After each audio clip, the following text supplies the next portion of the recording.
There's nothing wrong with the Mavericks. We're like a week into the season. Boom! I'm just kidding. They do kind of suck. Look, I'm an idiot because I said that the Mavs would be great, Jason Kidd would win Coach of the Year, Luka MVP, but all this could turn around by the All-Star break. Only people who have actually watched the games know what's really going on with this team. But a warning for this video, there will be no lazy narratives, just actual basketball. When I say what's wrong with Dallas, you're not gonna hear stupid takes like Luka's fat. Okay, maybe a little of that. But we are going to look at actual basketball because the Mavs have just 3 big but obvious problems. Mavs problem number 1, Jason Kidd's offense. And every time a new coach comes in, things are gonna change. Sometimes it's good, like when Nate McMillan took over the Hawks last year. They make it all the way to the 5th seed Eastern Conference Finals. Sometimes it's bad, like right now in Dallas. The problem is that Kidd wants to change the Mavs offense. You know how Luka is basically LeBron James and James Harden rolled into one? Kind of the Luka show? Yeah, well, J. Kidd doesn't like that. I look at Luka as a young Picasso, someone who is who's very talented, loves to win, and understands how to play the game at a very high level. As a coach, I don't know if anybody told Picasso that he had to use all the paints. Translation: Kidd wants other guys to handle the ball more. But is that a good thing? Dallas had a historically good offense under Rick Carlisle. Why would you want to mess with that? Luka was a badass for Slovenia in the Olympics. This team pushed the Clippers to 7 games with young Picasso Luka. This horrible stat makes you go, Things that make you go, They have had a first quarter lead 1 time against the Kings. They have scored over 50 points in the first half 1 time. They have trailed by 20 plus points 3 different times. As a team, they are shooting about 40% from the field, 31% from 3. Look, I am all for Luka not having to do everything himself, but if his teammates just aren't that good, then what is the point of sharing the ball? Luka's best teammate is Kristaps Porzingis, who we'll get to in a bit, but their big offseason moves were adding Reggie Bullock and Frank Ntilikina. Great. No, that is horrible. Remember when they flipped Seth Curry for Josh Richardson? They don't even have him anymore. The front office look like idiots right now, but Jason Kidd just needs to accept that. Luka's teammates aren't that talented, and unless they ride Luka like the 2007 Cavs rode LeBron to the finals, things are not gonna get better. The Mavs problem number 2, you know it, Kristaps Porzingis. Someone asked me on IG recently, what prediction would I take back from the offseason if I could? Well, I'm not ready to say yet that it's how much I loved KP, but things aren't looking great. This man finally had a healthy offseason in Dallas, but then he got hurt like 4 games in. He's looked good when healthy, by the way, at least on defense. But what is the point if he can't be out there?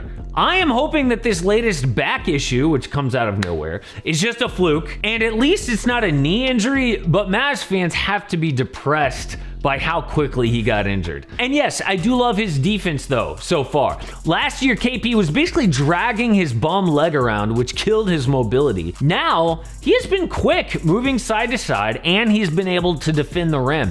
Dude had 6 blocks in his first 2 games against the Hawks and the Raptors. And by far, it's been his best defensive rating since his rookie season. That is why I am not ready yet to say I was wrong about Porzingis being an all-star again this year.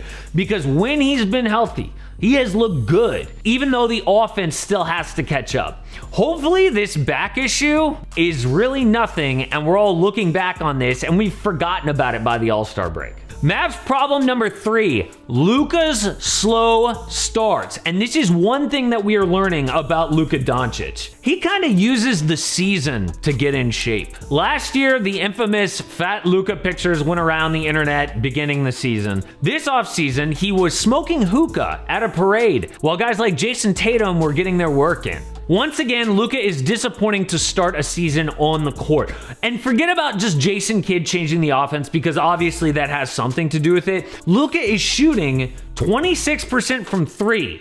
which has nothing to do with sharing the basketball. Last season, he shot 30% from three his first 25 games of the year. This is just his style. He doesn't take the offseason seriously. And I can't blame him if you're that good. I mean, we look at other Hall of Famers like Shaq or Charles Barkley. They did that. Not a problem if you have Kobe friggin' Bryant to carry your team in the regular season while you get in shape. Luka basically has no one. It is the Luka show, which is a bad thing and hurts his team if he comes into the season out of shape. But what is right with the Mavericks? Jason Kidd's defense. So you know how bad the offense has been, right? Well, they still started 3-1 because the defense is finally legit. Their defensive rating through the first 5 games was 104, 11th in the NBA, which is a huge improvement. That is 6th in the West. In recent years, 113, good for 28th this season, 111.7, good for 27th in the league, and 110.7, good for 25th in the league. Now imagine if they can somehow pair this above-average defense with that offense that they used to have under Rick Carlisle. Dallas would be one of the best teams in the NBA, and I've heard that somewhere before. So far, the reason the defense has improved has been the additions of Reggie Bullock and Frank Ntilikina with a healthy Kristaps Porzingis to pair with the always awesome Dorian Finney-Smith. DFS used to have to carry this entire defense by himself, but the secret of the NBA is the best teams take defense seriously. If the Mavs had this D last season, they would have beaten the Clippers in the playoffs in just 5 games. The problem with, like, the Jazz, for example, is that Rudy Gobert has to carry the entire defense by himself. When other teams bomb threes, he can't defend them. The Mavs, though, are able to defend the rim with KP and guard the perimeter with DFS, Bullock, and Ntilikina. That is a recipe for success in the playoffs with Luka running the offense. The Mavericks have not looked great, but they could still be one of the best teams in the league. Changing from Rick Carlisle to Jason Kidd is tough because it'll take the Mavs like half the season just to learn Kidd's system, but there are promising signs that their ceiling can be as high as it's ever been since drafting Luka. The defense is better, and Luka will only get better as the season goes along. I just hope that J. Kidd is going to allow Luka to take over the offense again because his teammates just aren't that good.